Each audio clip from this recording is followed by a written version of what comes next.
নতুন নতুন ভালোবাসার গল্প পেতে আমাদের চ্যানেলটি সাবস্ক্রাইব করে পাশে থাকা বেল আইকনে ক্লিক করুন। ধন্যবাদ। আজকে আমাকে দেখতে এসেছে। বিয়ে প্রায় ঠিকঠাক হয়ে গেছে। হঠাৎ আদ্র ভাইয়া কোথা থেকে দৌড়ে এসে সবার সামনে আমাকে জড়িয়ে ধরলেন।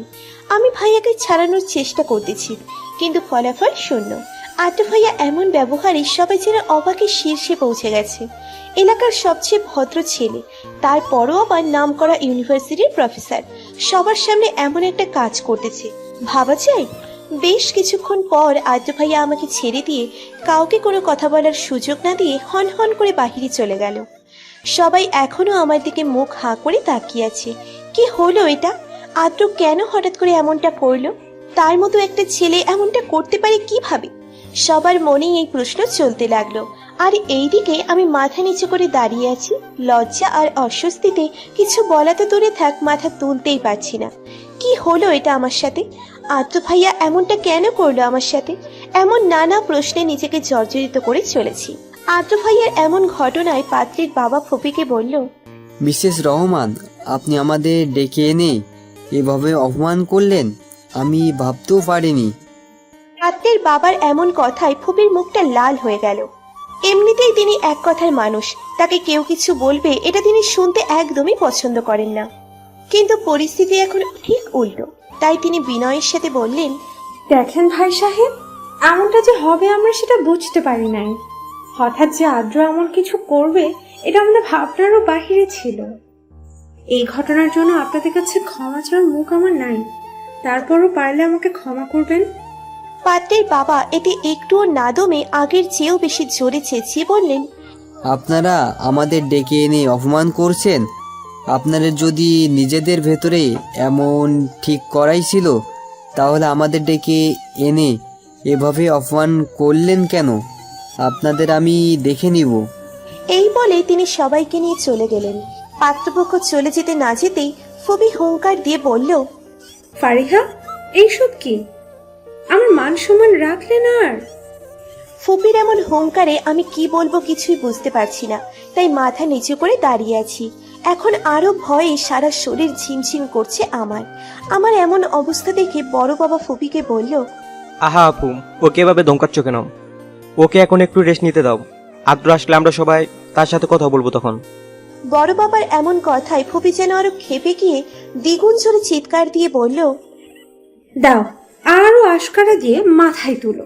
এত বড় একটা কাহিনী ঘটে গেল আর ওনারা এখন কিছুই বলছে না। আসুক আজকে আদ্র, ওর একদিন কি আমার একদিন। এই কথা বলে হন হন করে রুমে চলে গেলেন তিনি। ফুপি চলে গেলে একটু স্বস্তির নিঃশ্বাস ফেলল সবাই। ফুপিকে জমের মতো ভয় পায় বললেই চলে। ফুপি চলে যেতেই বড় বাবা সবার উদ্দেশ্যে বললেন, তোমরা এখনো দাঁড়িয়ে আছো যে? আরো কোনো নাটক দেখার বাকি আছে নাকি? বড় বাবার এমন কথাই সবাই যার যার ঘরে চলে গেল। আর আমি আমার ঘরে গিয়ে ভাবতে লাগলাম, কি হলো এটা? আমার সাথে আদ্র ভাইয়া এমনটা কেন করলো? ভাইয়া কি আমাকে ভালোবাসে? না না, তা হবে কেন? তাহলে কি? এমন নানা প্রশ্ন মনের মধ্যে উকি দিতে শুরু করলো। এবার পরিচয়ে যাওয়া যাক। আমি ফারিহা মেহবুব, আহসান মেহবুব এবং আফসানা মেহবুবের প্রথম কন্যা, ছোট ভাই আফসান মেহবুব। আর যার জন্য আজকে এত কিছু হলেও উনি হলেন আদ্রিয়ান মেহবুব আদ্র। আবরার মেহবুব মানে বড় বাবা, রোমানা মেহবুব মানে বড় মার দুই মাত্র সন্তান। বড় বোন আদ্রিতা মেহবুব বিয়ে করে এখন স্বামী নিয়ে লন্ডনে পাড়ি জমিয়েছে। আর ছোট বোন অদ্রি মেহবুব। বাকিটা গল্পে আস্তে আস্তে জানতে পারবেন। ড্রয়িং রুমে আজকে বৈঠক বসেছে। বৈঠকে আলোচনার বিষয় হলো আদ্র ভাইয়ার তখনকার ঘটনা। ড্রয়িং রুমের একপাশে মাথা নিচু করে দাঁড়িয়ে আছি, আর ওইদিকে সবাই আদ্র ভাইয়াকে নানান প্রশ্ন করে চলেছে, কিন্তু ওনার যেন কারো কোনো কথাই কানে যাচ্ছে না। সেই তখন থেকে ফোনে কি যেন করতেছেন। ওনার এমন ব্যবহারে বড় বাবা ধমক দিয়ে বলল, আদ্রম, এটা কেমন ব্যবহার? সবাই তোমাকে কিছু জিজ্ঞাসা করতেছে আর তোমার সেদিকে কোনো খেয়াল নাই। আদ্র ভাইয়া বড় বাবার কথা এবার বলে উঠল, সবাই একসাথে প্রশ্ন করতে থাকলে আমি কিভাবে জবাব দিব? আমাকে কি জবাব দেওয়ার সুযোগ দিয়েছো তোমরা? এক এক করে জিজ্ঞাসা করো তোমরা এক্স্যাক্টলি কি কি জানতে চাও। আদ্র ভাইয়ার এমন কথা শুনে ফুপির সাথে সাথে ঝংকার দিয়ে প্রশ্ন করে বসলো, তখন মেহমানদের সামনে ফারিহার সাথে ওরকম বাজে ব্যবহার কেন করলে? তুমি কি জানতে না যে ফারিহার বিয়ের জন্য ওদেরকে আমি এনেছি? ফুপির এমন সিরিয়াস কথাই আদ্র ভাইয়া কিছুই হয়নি এমন একটা ভাব করে বলল। তো তাতে কি হয়েছে? ফুপি আদ্র ভাইয়ার ব্যবহারে অনেকটা বিরক্ত হয়ে বলল। কি হয়েছে মানে? তুমি কি বুঝতে পারছো না আজকে তোমার জন্য আমাদের মান সম্মান কোথায় গিয়ে পৌঁছেছে? আদ্র ভাইয়া এবার একটু সিরিয়াস মুডে বলল। হ্যাঁ, তাতে কি? আমি আমার বিবাহিত স্ত্রীর সাথে যা খুশি করতে পারি, তো এটার জন্য কি পাড়ায় পাড়ায় বলে বলে অনুমতি নিতে হবে নাকি? আদ্র ভাইয়ার এমন কথাই আমি যেন আকাশ থেকে পড়লাম। এতক্ষণ মাথা নিচু করে থাকলেও এবার মাথা তুলে একটু দেখলাম, তারপর অবাক হয়ে আদ্র ভাইয়ার দিকে তাকিয়ে ভাবতে লাগলাম, বিবাহিত স্ত্রী? আমার আবার কখন বিয়ে হলো আদ্র ভাইয়ার সাথে? তাহলে আদ্র ভাইয়া মিথ্যে বলতেছে কেন? না না, মিথ্যে কেন বলবে? তাহলে আমি কি স্বপ্ন দেখতেছি নাকি? এইদিকে আদ্র ভাইয়ার এমন কথা শুনে সবার মুখ ইয়া বড় হা হয়ে গেছে। কি বললো এটা আদ্র? ধাক্কাটা সামলে নিতে বেশ কিছুক্ষণ লাগলো। সামলে নিয়েই বাবা আদ্র ভাইয়াকে বলল। মানে কি বলছিস এসব আদ্রম? জি চাচু, ঠিকই তো বলেছি। আদ্র ভাইয়ার এমন কথায় ফুপি হুঙ্কার দিয়ে বলল। ফারিহা, এসব কি শুনছি আমি? ও আর কি বলবে ফুপি, যা বলবে তা এই কাবিন নামা। এটা বলে একটা কাগজ এগিয়ে দিল বাবার উদ্দেশ্যে। বাবা কাগজটা পড়ে চেঁচিয়ে বললেন। ফারিহা, বাবার এমন চিৎকারে মাথা নিচু করে কান্না করে মিনমিন করে বললাম, বাবা এসব কিছু ঠিক না, আদ্র ভাইয়া মিথ্যে বলতেছে, আমি এর কিছুই করিনি। কিন্তু আমার কথা মনে হয় না কেউ শুনতে পেয়েছে। বাবা, ফুপি আর আদ্র ভাইয়াকে জমের মতো ভয় করি, তাই তাদের সামনে মুখ ফুটে ভালোভাবে বলতে পারলাম না। আমার এমন অবস্থা দেখে বড় বাবা বললেন। আহাম, তোমরা অযথায় আমার ফারুমাকে এমনভাবে ধমকাচ্ছ কেন? আমার মনে হচ্ছে এই সব কিছুর মূলে হলো এই আদ্রম, আর তোমরা ওকে ছেড়ে আমার ফারুমাকে ধমকাচ্ছ। বড় বাবার এমন কথায় আমার কান্না যেন বেড়ে গেল। আমি বড় বাবার পাশে গিয়ে দ্বিগুণ গতিতে কান্না করতে করতে বললাম, দেখো না বড় বাবা, আদ্র ভাইয়া শুধু শুধু মিথ্যে বলে আমাকে ফাঁসাচ্ছে। আমি এর কিছুই জানি না, শুধু শুধু আমাকে দোষারোপ করছে। আমার এমন কথায় আদ্র ভাইয়া হনহন করে উঠে এসে আমাকে টেনে নিয়ে গিয়ে কাবিন নামার কাগজটা হাতে ধরিয়ে দিয়ে বলল। তোর কাছ থেকে এটা আশা করি নাই আমি। ফারুক, ছিছি, নিজের বিবাহিত স্বামীকে বিয়ে হওয়ার পর অস্বীকার করছিস। তুই আমাকে বিয়ে করে এটা আমার সাথে করতে পারলি কিভাবে? তোর একটুও বিবেকে বাঁধলো না? আদ্র ভাইয়ার এমন কথার আমি কি জবাব দিব বুঝতে পারছিলাম না। কাবিন নামার দিকে তাকিয়ে দেখি কোণের জায়গায় স্পষ্ট জলজল করছে ফারিহা মেহবুব নামটা, আর বরের জায়গায় আদ্রিয়ান মেহবুব আদ্র, সাথে স্বাক্ষরের জায়গায় আমার স্বাক্ষর দেখে আমার মাথায় যেন আকাশ ভেঙে পড়ল। এটা কিভাবে সম্ভব? আমি কখনো এমন কাগজে স্বাক্ষর করি নাই, তাহলে এটা কি? তারপরও আমি মিনমিন করে বললাম, না, এটা মিথ্যে, আমি কখনো বিয়ে করি নাই তোমাকে, এই কাগজটাও মিথ্যে। আমার এমন কথায় আদ্র ভাইয়া একটু রাগী ভাব নিয়ে বলল। এরপরও তুই অস্বীকার করছিস ফারুক?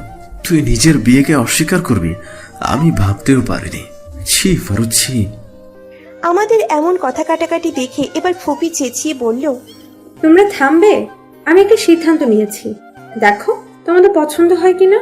সেটা হলো আদ্র আর ফারিহা যেহেতু একটা কাণ্ড ঘটায় ফেলেছে, তাই আমি চাই সামাজিকভাবে আবার ওদের বিয়ে পুনরায় দেয়া হবে, এবং সেটা খুব জলদি। কেননা এলাকায় আমাদের পরিবারের একটা সম্মান আছে। ফুপির কথা শুনে আমার মাথায় যেন আকাশ ভেঙে পড়ল। কি হচ্ছে আজকে আমার সাথে এসব? আমার সাথে আজকে সকাল থেকে শুধু অনাকাঙ্ক্ষিত ঘটনা ঘটেই চলেছে। একে তো হঠাৎ করে দেখতে আসলো, তারপর আবার আদ্র ভাইয়ের তখনকার ঘটনা, এখন আবার বিয়ে। উপরওয়ালা আমাকে রক্ষা করো এই বিপদ থেকে। আমি এই বিয়ে কখনো করতে পারবো না, কেননা আমি তো অন্য কাউকে ভালোবাসি। শুধু ভালোবাসি না, মন প্রাণ দিয়ে ভালোবাসি। তাই এবার আর চুপ না থেকে বলে উঠলাম, না ফুপি, আমি আদ্র ভাইয়াকে কখনোই বিয়ে করতে পারবো না। আমার এমন কথাই ফুপি যেন রেগে লাল হয়ে গেল। আমার দিকে হুঙ্কার দিয়ে চেঁচিয়ে বলল। লুকিয়ে বিয়ে করার সময় এই কথা মনে হয় নাই তোমার? এখন আমরা সামাজিকভাবে আবার বিয়ে দিচ্ছি, এখন তোমার এই কথা মনে হচ্ছে? ফুপির এমন হুঙ্কারে যেন আমার অন্তরাত্মা পর্যন্ত কেঁপে উঠল, সাথে আমার অনেক কান্না পেল। আমি কাউকে সত্যিটা বোঝাতে পারছি না, কেউই আমার কথা বিশ্বাস করছে না। তারপরও আমি বললাম, না ফুপি, আদ্র ভাইয়ের সাথে আমার বিয়ে হয় নাই, সত্যি ফুপি, আমাকে বিশ্বাস করো। ফুপি আমার এমন কথাই আমার দিকে রাগী ভাবে তাকিয়ে ধমক দিয়ে বলল। চুপ, আর একটাও কথা না। আমি যেহেতু বলেছি বিয়ে হবে, সুতরাং বিয়ে হবে। তারপর অন্যদের দিকে তাকিয়ে বললেন, এতে তোমাদের কারো কোনো আপত্তি আছে? ফুপি যেহেতু বলেছে তাই কেউ আপত্তি করবে না। আর হলেও তাই, যেমনটা হয়েছিল আজকে। ফুপির জোরের কারণেই পাত্রপক্ষ আমাকে আজকে দেখতে এসেছিল। বাবা ফুপিকে বলল, তুমি যেহেতু বলেছো, তাই আমার আর কোনো আপত্তি নাই। যদিও শুরুতে একটু আপত্তি ছিল, কিন্তু এখন ভেবে দেখলাম আদ্র ছেলে হিসেবে বেস্ট। তার উপর ফারিহা সারা জীবন আমাদের সাথেই থাকতে পারবে। বাবার এমন কথা শুনে আমার যাও অল্প একটু ভরসা ছিল, ওটাও ভেঙে চূর্ণ বিচূর্ণ হয়ে গেল। আমি দৌড়ে সেখান থেকে ঘরে চলে আসলাম। এসে বালিশে মুখ গুছিয়ে কাঁদতে শুরু করলাম, কেননা এইটাই এখন আমার একমাত্র কান্নার সঙ্গী। এইদিকে ফারিহাকে এভাবে দৌড়ে চলে যেতে দেখে আদ্র অনেকটা ভয় পেয়ে যায়। তাই সে তাড়াতাড়ি সেখান থেকে উঠে ফারিহার ঘরের সামনে এসে দেখতে পায় ফারিহার দরজা বন্ধ করে দেওয়া। এটা দেখে তার ভয়ের মাত্রা যেন দ্বিগুণ হয়ে যায়। তাই সে জোরে জোরে দরজা ধাক্কাতে শুরু করে। দরজায় কারোর জোরে জোরে ধাক্কা দেওয়ার কারণে ফারিহার অনেকটা রাগ হয়, আর মনে মনে বলে, এমনিতেই তো তোমরা আমার কথা বিশ্বাস করলে না, আমাকে জমের গলায় ঝুলিয়ে দেওয়ার ব্যবস্থা করলে। এখন একটু শান্তি মতো কাঁদতে পারবো না? খুলবো না আমি দরজা, দেখি কত ধাক্কাতে পারো। বেশ কিছুক্ষণ ধরে দরজা ধাক্কা দেওয়ার পরও ভিতর থেকে যখন কোনো আওয়াজ আসলো না, তখন আদ্রর যেন যায় যায় অবস্থা। সে এবার দ্বিগুণ জোরে দরজা ধাক্কা দিয়ে বলল, ফারু, দরজা কি খুলবি নাকি ভেঙে ফেলতে হবে? আদ্র এমন হুমকি শুনে মনে মনে ভাবলাম, ধুর, ভাল লাগে না। এখন আবার আরেক বিপদ। যদি দরজা না খুলি তাহলে উনি যেই মানুষ, হয়তো সত্যি সত্যি দরজা ভেঙে ফেলবে। তার চেয়ে দরজা খুলেই দিই। এই ভেবে দরজা খুলতে না খুলতে আদ্র ভাইয়া আমাকে নিয়ে বিছানার উপর পড়ে গেলেন। মনে হয় ভাঙার জন্য জোরে ধাক্কা দেওয়ার মুহূর্তে আমি দরজা খুলে ফেলেছি, আর বিছানা পাশেই ছিল। বেশ কিছুক্ষণ ধরে আদ্র ভাইয়া আমার উপর পড়ে আছে, সরার কোনো নামই নেই, এক ধ্যানে তাকিয়ে আছে। আর এইদিকে আমি বেচারি যে তার চাপে চ্যাপটা হয়ে যাচ্ছি, সেই দিকে তার কোনো খেয়ালই নেই মনে হয়। এইদিকে আদ্র মনে মনে ভাবতেছে, ফারু, তোমার মধ্যে এমন কি আছে যার মায়ায় আমি বারবার পড়ে যাই? তোমার চোখে এমন কি আছে যার গভীরতায়, যার আবেশে আমার হৃদয় জুড়িয়ে যায়? বলো ফারু, বলো। কিন্তু আমি বলবো কিভাবে? আদ্র তো মনে মনে বলেছে, আর বেচারি আমি তো শেষ। এই বুইড়া খাটাসটার ওজনে তো আমি চ্যাপটা হয়ে যাচ্ছি। ওনাকে অনেক জোর দিয়ে সরাতে চেষ্টা করতেছি, কিন্তু কুলিয়ে উঠতে পারছি না। অবশেষে রেগে কিছু বলতে যাব, তার আগেই, আপু, এই না না, আমি কিছু দেখিনি। এই বলে দুই চোখ হাত দিয়ে ঢেকে নিল অদ্রি। হঠাৎ এমন কথায় আদ্রর ধ্যান ভেঙে গেল। সে দেখতে পায় অদ্রি দুই হাত দিয়ে তার চোখ ঢেকে রেখেছে। এটা দেখে সে লজ্জা পেয়ে তাড়াহুড়ো করে সেখান থেকে চলে গেল। এইদিকে আমি কি বলবো বুঝতে পারছি না, লজ্জায় আমার মাথা কাটা যাচ্ছে। ছি, ছোট বোনের সামনে আবার একটা বাজে পরিস্থিতিতে পড়তে হয়েছে আমাকে। তারপর বললাম, ওই হাত নামা, এইখানে কিছুই চলছে না। আর তখনকারটা একটা দুর্ঘটনা ছিল। আমার এমন কথা শুনে অদ্রি মুচকি হেসে বলল, সেটা তো বুঝতেই পারছি কেমন দুর্ঘটনা, তারপরেও বলছি আরো কয়েকদিন একটু ধৈর্য ধরো ভাবি। ওই কে তোর ভাবি রে? আমি কখনোই তোর ভাবি হব না। তোর এই বুইড়া খাটাস ভাইকে জীবনেও বিয়ে করব না। সেটা তো দেখাই যাবে, তুমি বিয়ে করো না আর না করো। আর করবে কি, তুমি তো বিয়ে করেছোই ভাবি। কথাগুলো রেগে বললাম। অদ্রির কথায় এবার আমি রেগে ধমক দিয়ে বললাম, ওই, আর একবার যদি ভাবি ভাবি করিস তাহলে তোর একদিন কি আমার যতদিন লাগে। আমার কথাই অদ্রি পুনরায় মুচকে হেসে বলল, সেটা তো সময় হলেই দেখা যাবে। যে কথার জন্য আসলাম, ফুপি তোমাকে ডাকে, তোমাকে জলদি যেতে বলেছে। আমি যাচ্ছি, তুমিও আসো, তোমার জন্য বিশাল একটা সারপ্রাইজ অপেক্ষা করছে। এই বলে চলে গেল অদ্রি। এইদিকে আমি ভাবতে লাগলাম, সারপ্রাইজ? কি সারপ্রাইজ দিতে পারে? আচ্ছা, ওনারা মত চেঞ্জ করলো না তো যে আদ্র ভাইয়ের সাথে আমার বিয়ে দিবে না? ওয়াও, এটা হলে তো ভালোই হবে। এইসব ভেবে আগ্রহ নিয়ে ফুপিদের দিকে চলে গেলাম। আমাকে আসতে দেখে ফুপি বলল, ফারিহা, আমরা সবাই সিদ্ধান্ত নিয়েছি আদ্র আর তোমার বিয়ে আগামী শুক্রবার বাদ-জুমা অনুষ্ঠিত হবে। যদিও আগেই তোমাদের বিয়ে হয়েছে, কিন্তু সেটা তোমরা ভুলে যাও। আর তোমাকে যাকে যাকে বলার প্রয়োজন বলবে। ফুপির কাছ থেকে এমন কথা শুনে সারপ্রাইজের আশা সারা জীবনের জন্য মিটে গেল আমার অনেক কান্না পাচ্ছে, কিন্তু সবার সামনে কান্নাও করতে পারছি না, কেননা আমার কান্নার মূল্যই যে কারো কাছে নেই। তাই আর কিছু না বলে ঘরে চলে আসলাম। এসে আমার দীর্ঘ 4 বছরের ভালোবাসা পত্রপুরুষের চিঠিগুলো বের করে জড়িয়ে ধরলাম, কাঁদতে শুরু করলাম। আমার তো কান্নাই একমাত্র সঙ্গী হয়েছে, আর কেউ নেই আমার। কান্না করে ফোপাতে ফোপাতে বলতে লাগলাম, কই আছো তুমি পত্রপুরুষ? আমাকে কি এই বিপদ থেকে উদ্ধার করবে না? আমি যে আর পারছি না, আমাকে এসে নিয়ে যাও। আমি না হয় তোমার নাম ঠিকানা কিছুই জানি না, কিন্তু তুমি তো জানো। তাহলে আমার এই বিপদে তুমি পারছো চুপ করে থাকতে? তুমি না আমার একটুও কষ্ট সহ্য করতে পারতে না? তাহলে এখন কিভাবে সহ্য করতেছো? আমি যে আর নিতে পারছি না, প্লিজ আমাকে এখান থেকে উদ্ধার করে নিয়ে যাও। এইভাবে কান্না করতে করতে কখন যে ঘুমিয়ে পড়ছি জানি না। পরের দিন সকালে ঘুম থেকে উঠে মনটা অনেক ফুরফুরে লাগছিল, কিন্তু যখনই আমার বিয়ের কথা মনে হলো তখনই কান্না করতে করতে মনে মনে ভাবতে লাগলাম, না, আমি পারবো না অন্য কাউকে ভালোবাসতে, অন্য কাউকে বিয়ে করতে। আমাকে কিছু একটা করতেই হবে। এই ভেবে বাবার কাছে এসে দেখলাম উনি চেয়ারে বসে পত্রিকা পড়তেছে। এটা দেখে বাবার পায়ের কাছে বসে কান্না করতে করতে বললাম, প্লিজ বাবা, আমি এই বিয়ে করতে পারবো না। আদ্র ভাইয়ের সাথে আমার কিচ্ছু ছিল না, প্লিজ তুমি বিশ্বাস করো, আমি যে অন্য কাউকে ভালোবাসি। আমার এমন কথা শুনে চোখ মুখ শক্ত করে বাবা বলল, অত বড় একটা বাজে কাজ করার আগে তোমার মনে ছিল না এই কথাটা? আমাদের পরিবারের সম্মানের কথাও একবার ভেবে দেখলে না, আর এখন এসে ওকালতি করা হচ্ছে। তোমাদের তো বিয়ে হয়েছে, তাহলে লোক জানাজানি হয়ে যাওয়ার আগে সামাজিকভাবে আর একবার বিয়ে করতে তোমার সমস্যা কোথায়? বাবা চোখ রাঙিয়ে রেগে বললেন। বাবার এমন রাগ মিশ্রিত কথায় আমার কান্নার গতি যেন দ্বিগুণ হয়ে গেল। আমি কান্না করতে করতে ফোপাতে ফোপাতে বললাম, প্লিজ বাবা, বিশ্বাস করো, আমি এমন কাজ করি নাই। আদ্র ভাইয়া আমাকে ফাঁসাচ্ছে। আমি কালকের আগে এই সম্পর্কে কিছুই জানতাম না। আদ্র ভাইয়াকে আমি বিয়ে করতে পারবো না। প্লিজ বাবা, কিছু একটা করো, প্লিজ। আমার কান্না করতে করতে এমন অবস্থা দেখি বাবা একটু নরম হলো। যতই হোক না কেন, বাবা মেয়ের সম্পর্ক বলে কথা, সব বাবাই সকল সন্তানদের ভালোবাসে, কিন্তু তাদের মেয়েদের একটু বেশিই ভালোবাসে।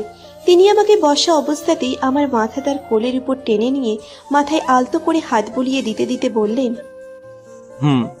আমি বুঝতে পারছি মা, কিন্তু মা, এখন কি আর বিয়ে ভেঙে দেওয়া সম্ভব? কাল বাদ পরশু বিয়ে, তাই এ পর্যন্ত আমাদের প্রায় সব আত্মীয়দের বাসায় আর আমাদের এলাকায়ও নিমন্ত্রণ পাঠানো হয়ে গেছে। এখন যদি তাদেরকে বলা হয় যে বিয়ে হবে না, তাহলে কি হবে বুঝতে পারছিস? বাবার কথায় কি বলবো বুঝতে পারছি না। আমি যে এর কোনো জবাবই খুঁজে পাচ্ছি না। আমাদের এলাকার সবাই আমাদের পরিবারকে যথেষ্ট সম্মান করে। আমার জন্য যদি আমাদের পরিবারের সম্মানে আঘাত লাগে, তাহলে তো আমি সহ্য করতে পারবো না। আমি কিভাবে পারবো এতটা স্বার্থপর হতে?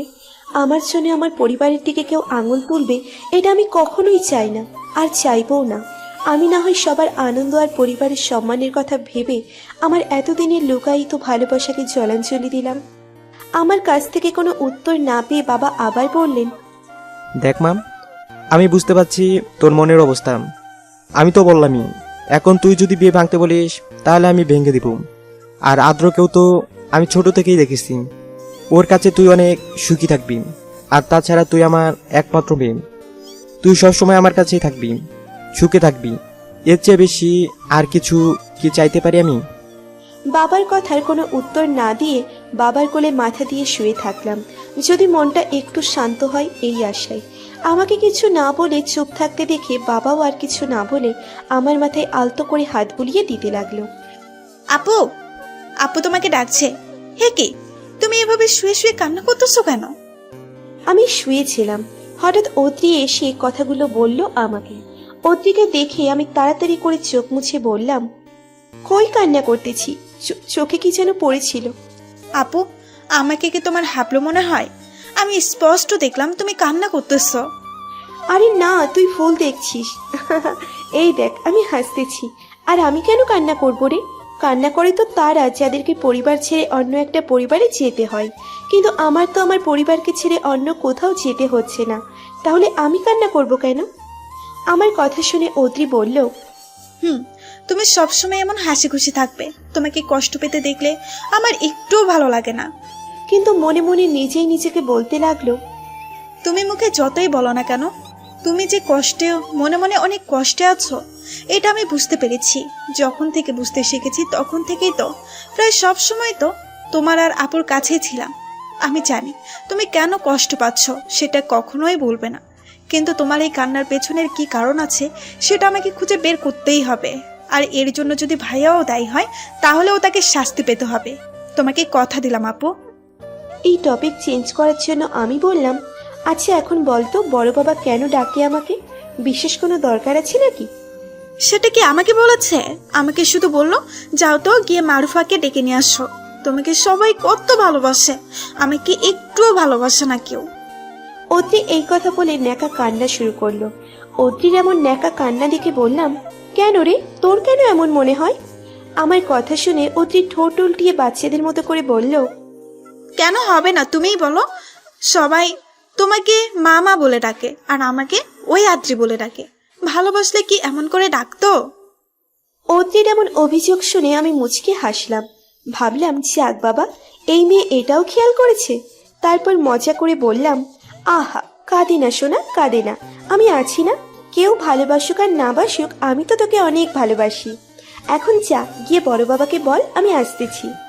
আমার কথা শুনে অদ্রি চলে গেল, আর আমি ওর চলে যাওয়ার পানে তাকিয়ে বলতে লাগলাম, সরি রে বোন, তোর থেকে সব কিছু লুকাবার জন্য আজকে তোকে মিথ্যে বললাম। আমাকে তুই ক্ষমা করে দিস।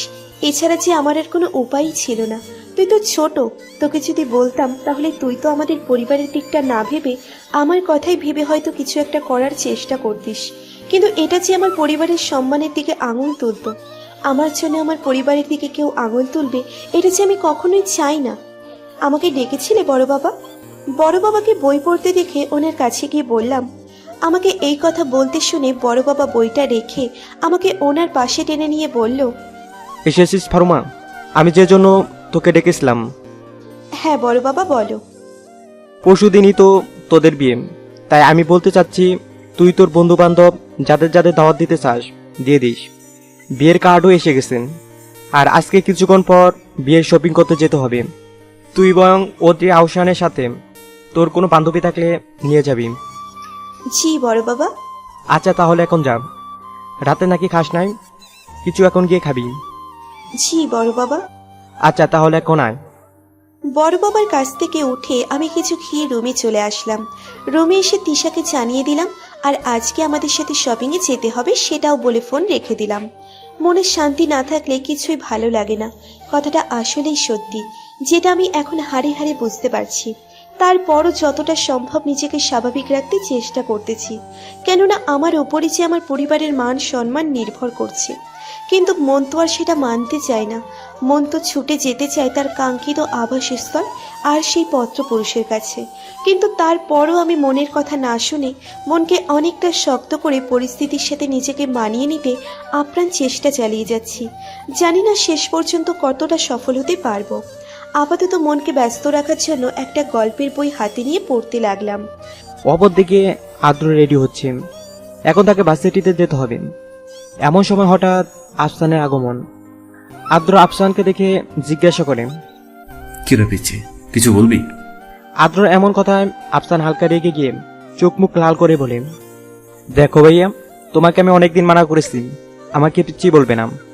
আমার বয়স 10 চলতেছে, আবার যদি কখনো আমাকে পিচ্ছি বলো তাহলে কিন্তু আমি বড় বাবার কাছে তোমার নামে বিচার দিব। আদ্র আফসানের কথায় একটু হেসে বলল, আচ্ছা সরি, যা আর বলবো না। আফসান আদ্রের কথা শুনে বলল, তুমি তো প্রতিবারই বলো যে বলবে না, তারপরও বলো। আচ্ছা আর বলবো না, আমার দেরি হচ্ছে, কিছু বলবি নাকি? বড় বাবা তোমাকে ডাকে, কি জন্য বলবে? আচ্ছা তুই যা, আমি আসছি। আফসান চলে গেলে আদ্র রেডি হয়ে তার বাবার কাছে গিয়ে জিজ্ঞাসা করে, বাবা কিছু বলবে? ফারিয়া আজকে বিয়ে শপিং করতে যাবে, তোকে ওদের সাথে থাকতে হবে। আদ্র মিস্টার আবরার মেহবুবের কথা শুনে বললাম, কিন্তু বাবা আমি তো ভার্সিটি যাচ্ছি, আমার ভার্সিটিতে ক্লাস নিতে হবে, তাহলে আমি কিভাবে? আদ্রর কথা শুনে আবরার সাহেব রেগে বললাম, অত কিছু শুনতে চাইছি আমি? যেটা বলেছি সেটাই করবি। আবরার সাহেবের কথা আদ্র আর কোনো প্রতিবাদ না করে বললাম, ঠিক আছে বাবা, আমি অদ্রিকে বলে যাচ্ছি কখন কোথায় থাকতে হবে। আমি ওদিক দিয়ে যাব এখন। তারপর আদ্র আবরার সাহেবের কাছ থেকে বিদায় নিয়ে অদ্রিকে জায়গা আর সময় বলে ভার্সিটির উদ্দেশ্যে বের হয়ে যায়। দুপুর 2টা।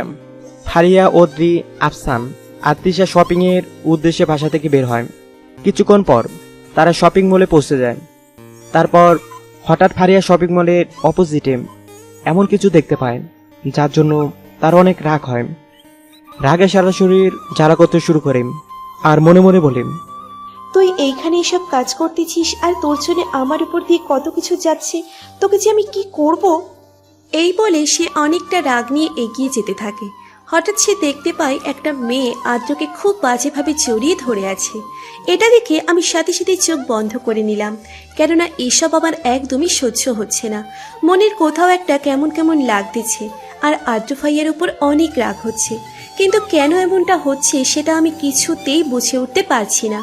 আশেপাশে কি হচ্ছে সেটা দেখার জন্য প্রায় সাথে সাথেই চোখ খুললে দেখতে পাই আদ্র ভাইয়া মেয়েটার থেকে দূরে দাঁড়িয়ে মেয়েটাকে অনেকটা রেগে কি যেন বলছে।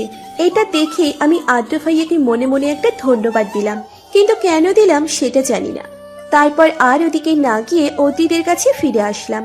কিছুক্ষণ পর আদ্র ভাইয়া আমাদের কাছে আসলে আমরা বিয়ের কেনাকাটা শুরু করলাম। বিয়ের জিনিসপত্রের কাছে যতই যাচ্ছি ততই আমি কিছুতেই মনকে স্বাভাবিক রাখতে পারছি না। অনেক চেষ্টা করতেছি কিন্তু কিছুতেই পারছি না। আমার অনেক কান্না পাচ্ছে, মন চাচ্ছে চিৎকার করে কান্না করতে, কিন্তু পরিস্থিতির কারণে সেটাও পারছি না। কিন্তু তারপরও কি কান্না থেমে আছে? ভিতরে ভিতরে তো আমার বোন ভালোবাসার তীব্র বেদনার আগুনে পুড়ে দগ্ধ হচ্ছে। পরের দিন সকালে ঘুম থেকে উঠতেই বিছানার একপাশে একটা চিঠি দেখতে পেলাম, যেটা একটা লাল টকটকে গোলাপ ফুল দিয়ে চাপা দেওয়া। চিঠিটা দেখার সাথে সাথেই আমার মনের মধ্যে ধক করে উঠল। এ যে আমার পত্রপুরুষের চিঠি, পূর্বের ন্যায় আজকেও ঠিক একইভাবে রাখা, পূর্বের ন্যায় ঠিক একই সময় যার আবির্ভাব। শুধু পার্থক্য একটাই, পূর্বের ন্যায় আজকে আর সেই পত্র ভালোবাসার টানে উৎফুল্ল হয়ে পড়তে পারছি না। মন তো পড়ার জন্য আনচান করতেছে, কিন্তু সব সময় যে মনের কথা শুনতে নেই, কোনো কোনো সময় পরিস্থিতির কথাও শুনতে হয়। আর আমি আজ সেই পরিস্থিতির শিকার, তাই আমি চাইলেও যে আর এর বাহিরে যেতে পারবো না। তাই আর মনের কথা না শুনে পরিস্থিতির সাথে নিজেকে পুরোপুরি খাপ খাইয়ে নেওয়ার চেষ্টা করতেছি। তারপর চিঠিটাকে আগের চিঠিগুলোর সাথে রেখে দিয়ে ফ্রেশ হতে চলে গেলাম। আপু, তোমার কি কিছু হয়েছে? তুমি কি কোনো কারণে মন খারাপ করেছো? মনের বেদনা কমানোর জন্য গল্পের বই পড়ছিলাম, এমন সময় হঠাৎ অদ্রি এসে উপরের কথাটা বলল। অদ্রি এইভাবে হঠাৎ কথা বলায় কিছুটা চমকে গেলাম। তারপর অদ্রিকে দেখে স্বাভাবিক হয়ে বললাম, আরে আমার আবার কি হবে, আমি তো ঠিকই আছি। আমার এমন কথায় অদ্রি কিছুটা আশাহত হলো। হবে নাই বা কেন, তার থেকে যে বারবার আমি বিষয়টাকে লুকানোর চেষ্টা করে যাচ্ছি। অদ্রি এবার আশাহত কণ্ঠে বলল, তোমাকে মনমরা দেখতে আমার একটুও ভালো লাগে না। কিছু হলে বলো আমাকে, আমি সর্বোচ্চ চেষ্টা করব। অদ্রির এমন কথায় আমি বললাম, আরে না, কিছুই হয়নি, আমি ঠিকই আছি। তারপর কথা কাটানোর জন্য বললাম, তা কিছু কি বলবি নাকি? আমার কথার জবাবে অদ্রি বলল, আপু, কিছুক্ষণ পর মেহেদি অনুষ্ঠান শুরু হবে, তাই তোমাকে বলার জন্য আসলাম।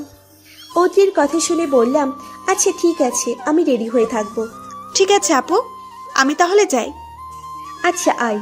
অদ্রি চলে গেলে আমি ওর পানে চেয়ে বিড়বিড় করে বলতে লাগলাম, বোন রে, ক্ষমা করে দিস, আমার যে তোর কাছ থেকে লুকানো ছাড়া কোনো উপায়ই ছিল না। সকাল থেকে সারা বাড়ি বিয়ের আমেজে গমগম করছে। বাড়ির বড় ছেলে মেয়ের বিয়ে বলে কথা, চারিদিকে লোকজন ছুটোছুটি করছে, আনন্দ করছে, বিভিন্ন খোশ গল্প করছে, কেউ কেউ আবার আড্ডায় মেতে উঠেছে। কিন্তু এত কিছুর মাঝেও নিজেকে সামনে রাখতে কষ্ট হচ্ছে। বারবার মনে হচ্ছে এই তো আর কিছু সময় পরই আমি যে আমার পত্রপুরুষকে নিয়ে ভাবার অধিকার চিরতরের জন্য হারিয়ে ফেলবো। তখন চাইলেও যে ভাবতে পারবো না, কেননা আমি যে তখন অন্যের অধিকার, আমি না চাইলেও যে আমি তার। এইদিকে যখন আমি ভাবনাতে মগ্ন, তখন কেউ যে দূর থেকে আমার গতিবিধির ওপর আমায় অজান্তে কড়া নজর রাখতেছে, সেটা আমি কিছুতেই ভাবতে পারিনি। বাসর ঘরে বসে আছি, মনে এক রাশ অপ্রাপ্তির ছোঁয়া নিয়ে, সাথে হাজারো বিষাদময় স্মৃতির পদচারণায় নিজেকে সামলে নেওয়ার প্রবল চেষ্টা করতেছি। কিন্তু এই বাসর রাত নিয়েই আমার ছিল হাজারো স্বপ্ন, হাজারো আশা প্রত্যাশা, বিভিন্ন পরিকল্পনা, যা আজকে আমার কাছে মরীচিকার নাই। দরজায় টোকা পড়ার শব্দটা আমার ভিতরে যেন তীব্র আলোড়নের সৃষ্টি করলো। মনে হতে লাগলো এই তো আর কিছুক্ষণ পরেই আমাকে না চাইলেও অন্য কারো অস্তিত্বে বিলীন হতে হবে। অনাকাঙ্ক্ষিত সেই পুরুষের অধিকার রক্ষায় দিনের পর দিন নিজের সাথে সংগ্রাম করে যেতে হবে। হঠাৎ আদ্র ভাইয়ার এমন কথায় আমার ভাবনার পরিসমাপ্তি ঘটল। আদ্র ভাইয়ার এমন কথায় আমি কিছুটা অবাক হলাম, কেননা এই প্রথম তিনি আমাকে তুমি করে বলতেছে। বিষয়টাকে ততটা পাত্তা না দিয়ে আমি বললাম, তার আগে আমার কিছু প্রশ্নের উত্তর দিতে হবে আপনাকে আদ্র ভাই, তারপর না হয় আপনি যা বলার বলিয়েন। আদ্র ভাই আমার কথা শুনে কিছুটা মুচকি হেসে বলল, এখন তো আমাদের বিয়ে হয়েছে, এখন কি ভাইয়া বলা ছাড়বে না? সারা জীবন শুধু ভাই ভাই করে গেলে, এখন অ্যাটলিস্ট ছেড়ে দাও। আমি আদ্র ভাইয়ের কথাটা তেমনটা পাত্তা না দিয়ে হালকা রাগের সুরে বললাম, আপনাকে আমার কিছু জিজ্ঞেস করার আছে, করব কি? আমার কথা শুনে আদ্র ভাইয়া পুনরায় মুচকি হেসে বলল, অবশ্যই, যা ইচ্ছা জিজ্ঞেস করতে পারো। তুমি আমার বিয়ে করা নববিবাহিত বউ বলে কথা, আর তাছাড়াও বাসরাতে তো একে অপরকে ভালোভাবে জানতে হয়, তাই না? আদ্র ভাইয়ার মুখে বাস্যরাত কথাটা শুনে আমার মনে শিহরণ বয়ে গেল, সারা শরীর কাঁপতে শুরু করলো, আর মনে হতে লাগলো আদ্র ভাই কি আমার উপর অধিকার দাবি করবে নাকি? বাস্যরাতে তো। তোমার কি আমাকে এমন মনে হয় ফারুক? হঠাৎ আদ্র ভাইয়ের মুখ থেকে এমন কথা শুনে আমার ধ্যান ভাঙলে আমি চমকে গেলাম। তিনি কিভাবে আমার মনের কথা বুঝতে পারলেন? আমি তো জোরে বলি নাই, তাহলে কিভাবে? মনের কথা যদি কেউ এত জোরে ভাবতে পারে, তাহলে পাশের লোক সেটা শুনতে পারবে না কেন? আদ্র ভাই মুচকি হেসে বলল। আদ্র ভাইয়ের এমন কথা শুনে আমি যেন আকাশ থেকে পড়লাম, আর ভাবতে লাগলাম আমি জোরে বলে ফেলেছি, তাও আবার আদ্র ভাইয়ের সামনে। আদ্র ভাইয়াকে নিয়ে এমন বাজে বাজে কথা, আমি আদ্র ভাইয়ের সামনে আমার মুখ দেখাবো কিভাবে? এখন যেভাবে মুখ দেখাচ্ছ ঠিক সেভাবেই। আদ্র ভাইয়া মুচকি হেসে বলল। আদ্র ভাইয়ের এমন কথায় আমি কিছুক্ষণ তার দিকে হা করে তাকিয়ে থাকলাম। আমাকে এভাবে হা করে তাকিয়ে থাকতে দেখে আদ্র খোঁচা দিয়ে মুচকি হেসে বলল, এভাবে হাঁ করে গেলতে থাকলে আমার তো হাঁপানি রোগেতে ধরবে, আই এম শিওর। তাই এভাবে হাঁ করে না থেকে অল্প অল্প করে দেখো, আমি তো আর পালিয়ে যাচ্ছি না। আদ্র ভাইয়ের এমন কথায় আমি লজ্জায় মুখ নিচু করে ফেললাম। আমার এমন লজ্জা পাওয়া দেখে আদ্র ভাই মুচকি হেসে বলল, অলরাইট, আর লজ্জা পেতে হবে না। লজ্জায় যেভাবে লাল হয়ে যাচ্ছ, কখন যে তোমাকে টুপ করে খেয়ে ফেলবো নিজেও জানি না, তখন যেন আবার আমাকে দোষ দিতে পারবে না। ওনার এমন কথায় আমার লজ্জা যেন দ্বিগুণ হয়ে গেল। লজ্জায় আর অস্বস্তিতে মনে হতে লাগলো আমি যেন মাটির সাথে মিশে যাই। আমার কেন এত লজ্জা লাগতেছে আমি কিছুতেই বুঝতে পারছি না। আমার তো এখন আদ্র ভাইয়ার উপর রাগ হওয়ার কথা। আমার এমন অবস্থা দেখে আদ্র ভাইয়া কথা ঘোরানোর জন্য বলল, আচ্ছা, তখন কি যেন জিজ্ঞেস করতে চাচ্ছিলে? এখন কি জিজ্ঞাসা করবেন ম্যাডাম, নাকি ওটা কালকের জন্য রেখে দেবেন? আদ্র ভাইয়ের এমন কথাই আমি বাস্তবে ফিরে আসলাম। আদ্র ভাইয়ের দিকে তাকিয়ে অসহায় ভঙ্গিতে বলতে লাগলাম, আপনি আমার সাথে কেন এমন করলেন আদ্র ভাই? কেউ না জানুক, আপনি তো জানতেন আমাদের কোনো বিয়েই হয়নি, তাহলে কেন আপনি আমার সাথে এমন নাটক করলেন? উত্তর দেন আদ্র ভাই, উত্তর দেন। আদ্র ভাই আমার কাছ থেকে যেন এমন প্রশ্ন শুনে অবাক হয়ে গেল। অবাক হয়ে জিজ্ঞেস করলো, তুমি এখনো বুঝতে পারো নাই? এটা কিভাবে সম্ভব? আদ্র ভাইয়ের মুখ থেকে এমন অবাস্তব কথা শুনে আবার আমার রাগ হতে লাগলো। আমি হালকা রেগে বললাম, না, আমি কিছুই বুঝতে পারি নাই। আপনি কেন আমার সাথে এমন করলেন? আজকে আপনার জন্য আমার জীবন এই পর্যায়ে এসে দাঁড়িয়েছে। কেন এমন করলেন আদ্র ভাই, কেন? এবার আদ্র ভাইয়া এমন কথা বললেন শুনে আমার রাগে সারা শরীর কাঁপতে লাগলো। আমার প্রশ্নের জবাবে আদ্র ভাইয়া বললেন, আপনি আমার জীবনটা নিয়ে এভাবে কেন খেললেন আদ্র ভাই? আমি আপনার কাছে কি অন্যায় করেছিলাম যার জন্য আপনি আমাকে এত বড় একটা শাস্তি দিলেন? আজকে আপনার জন্য আমার জীবন এমন এক পর্যায়ে এসে দাঁড়িয়েছে যে কেউই আমার কথা বিশ্বাস করতে চাইছে না। কেন এমনটা করলেন আমার সাথে আদ্র ভাই, কেন? আদ্র ভাইয়ের দিকে তাকিয়ে হালকা রেগে বললাম। আমার এমন প্রশ্নে আদ্র ভাইয়ের মুখটা কেমন যেন চুপসে গেল। তারপর অসহায় ভঙ্গিতে বলল, ফারুক, এখন আমি তোমার এই প্রশ্নের উত্তর দিতে পারবো না, তবে একটা কথা মনে রেখো, কেউই তোমার কথা অবিশ্বাস করেনি, বরং সবাই তোমাকে অনেকটা বিশ্বাস করে আর ভালোবাসে। আদ্র ভাইয়ের এমন কথাই আমি রেগে গিয়ে বললাম, আপনি সবকিছু দেখার পর এমন কথা কিভাবে বলতে পারলেন যে সবাই আমাকে বিশ্বাস করে? যদি বিশ্বাসই করতো তাহলে আমার উপর দিয়ে এতটা ঝড় বেয়ে যেত না কখনো। আদ্র ভাইয়া আমার কথায় সিরিয়াস ভঙ্গিতে বলল, ফারুক প্লিজ এত রেগে যাচ্ছ কেন? বললাম তো সময় হলে তুমি ঠিকই বুঝতে পারবে। আর তখন যদি আমাকে তোমার ভুল মনে হয় তাহলে আমাকে যা শাস্তি দেওয়ার তুমি দিও, আমি মাথা পেতে নেব।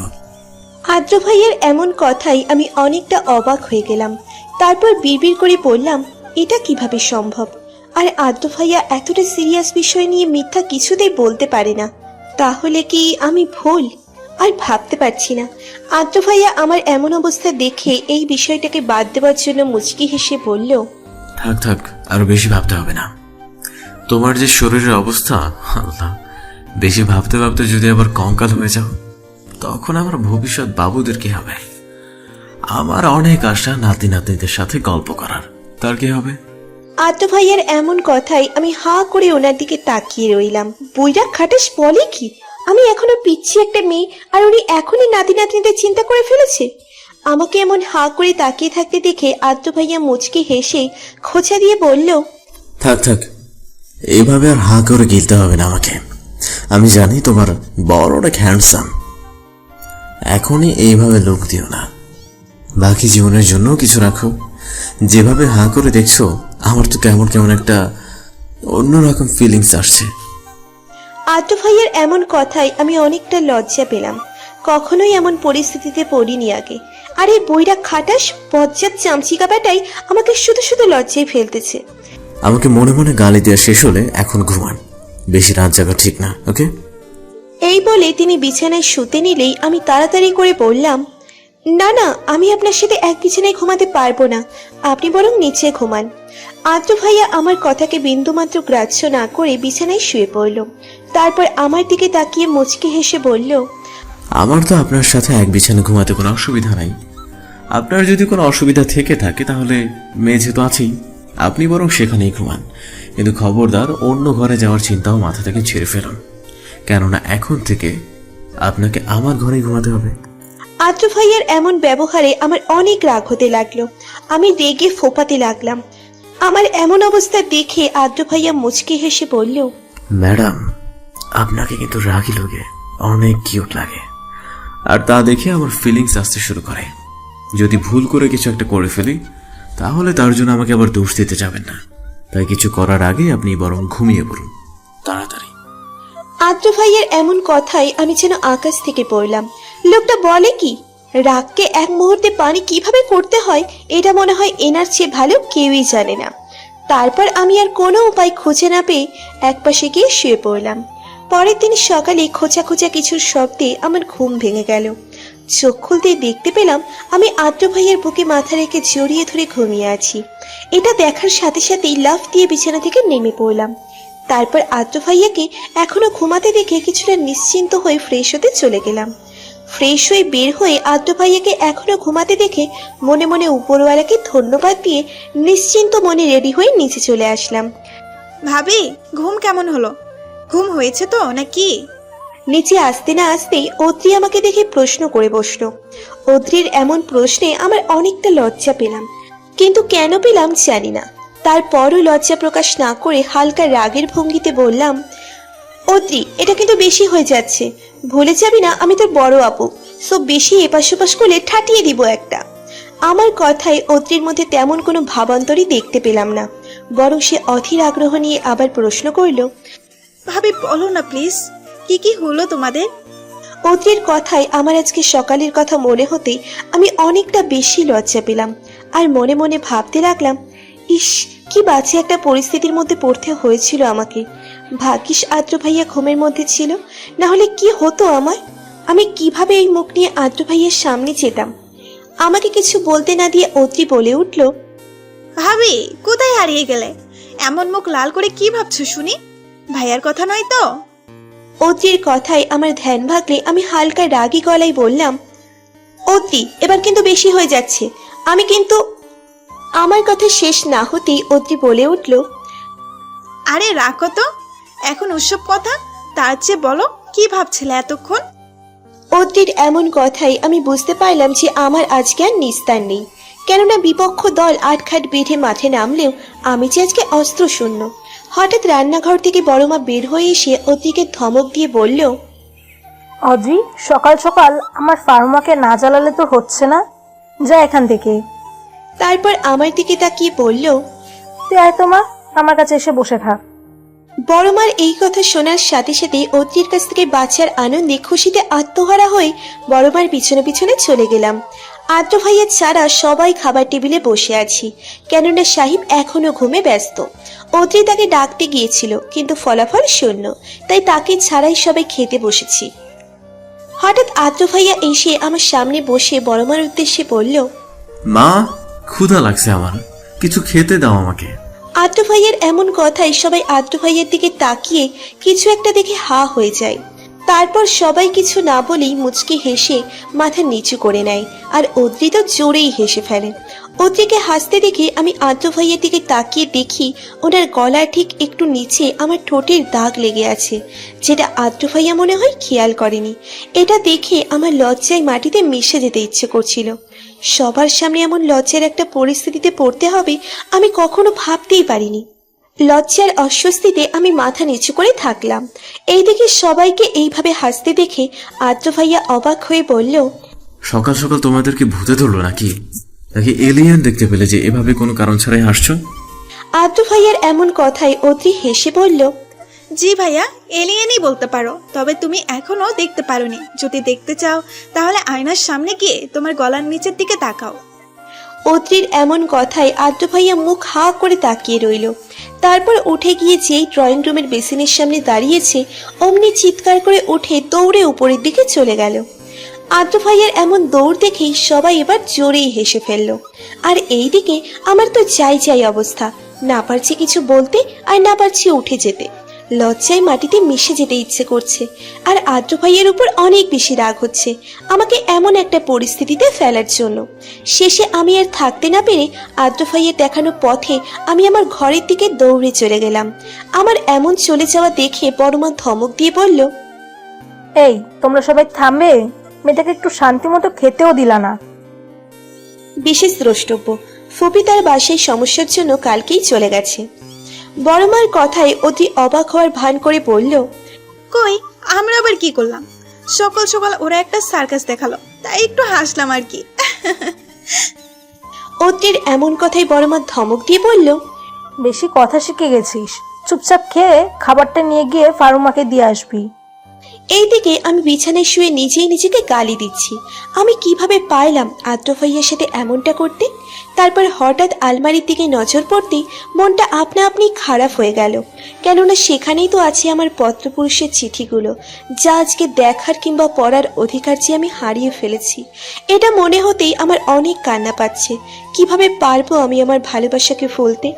এ যে অসম্ভব। যখন থেকে ভালোবাসা কি বুঝতে পারছি তখনই পত্রপুরুষের আগমন, আর তার কিছুদিনের মধ্যেই ভালোবেসে ফেলেছিলাম সেই অনাকাঙ্ক্ষিত পত্রপুরুষকে। এতদিনের ভালোবাসা কিভাবে ভুলবো আমি? তারপর মনে হলো না, আমাকে যে ভুলতেই হবে, কেননা আমি যে এখন অন্য কারো স্ত্রী, যার সাথে জুড়ে আছে আমার পরিবারের মান সম্মান। আমার পরিবারের কথা ভেবে হলেও আমাকে যে ভুলতেই হবে। এইভাবে মনে মনে সিদ্ধান্ত নিলাম পত্রপুরুষের কোনো স্মৃতি না রাখার। তাই সেই অনাকাঙ্ক্ষিত পত্রপুরুষের দেওয়া সবকিছুই কোনো একসময় বাহিরে গিয়ে ফেলে দিয়ে আসবো, এই ভেবে একটা ব্যাগে ভরে রাখলাম।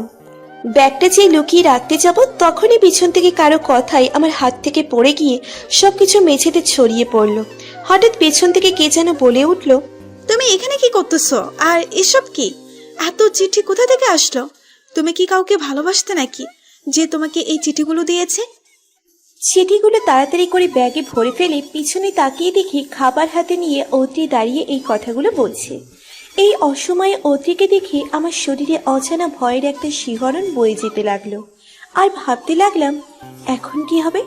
এখন কিভাবে আমি বিষয়টাকে লুকিয়ে রাখবো? কোনোভাবেই যে সম্ভব না। আর তারপরও হাল ছেড়ে না দিয়ে একটু চেষ্টা করার জন্য রাগের ভঙ্গিতে বললাম, এইভাবে হুট করে কেউ কারো ঘরে ঢোকে? আমি জরুরি কাজ করছিলাম আর তুই এসে সব কিছুই ভেস্তে দিলি। খাবারটা টেবিলে রেখে বের হ, আমার কাজ আছে এখন।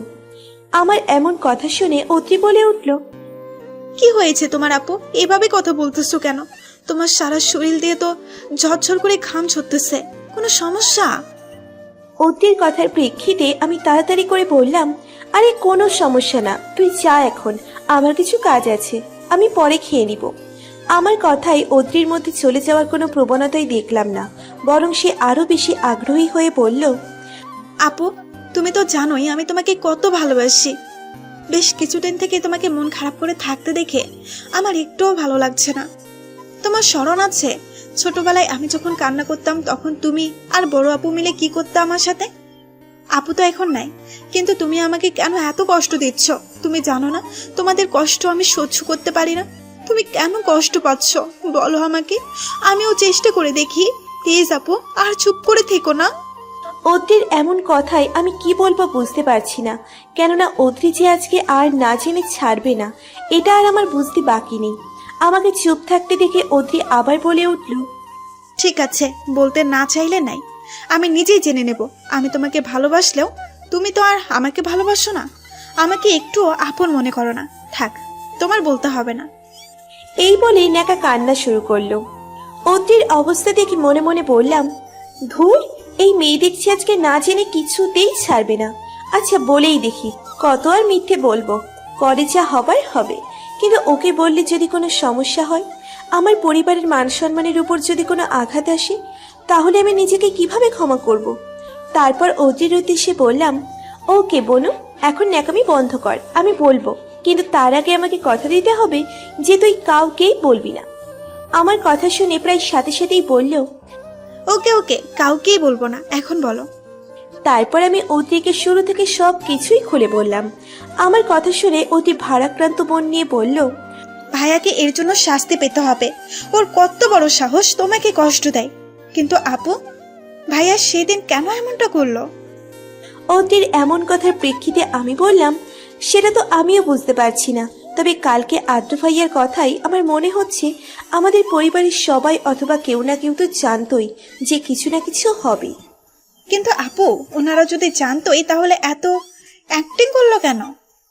সেটা তো আমিও বুঝতে পারছি না, কিন্তু এতটুকু বুঝতে পারছি এর পিছনে নিশ্চয়ই কোনো বড়সড় ঘাপলা আছে।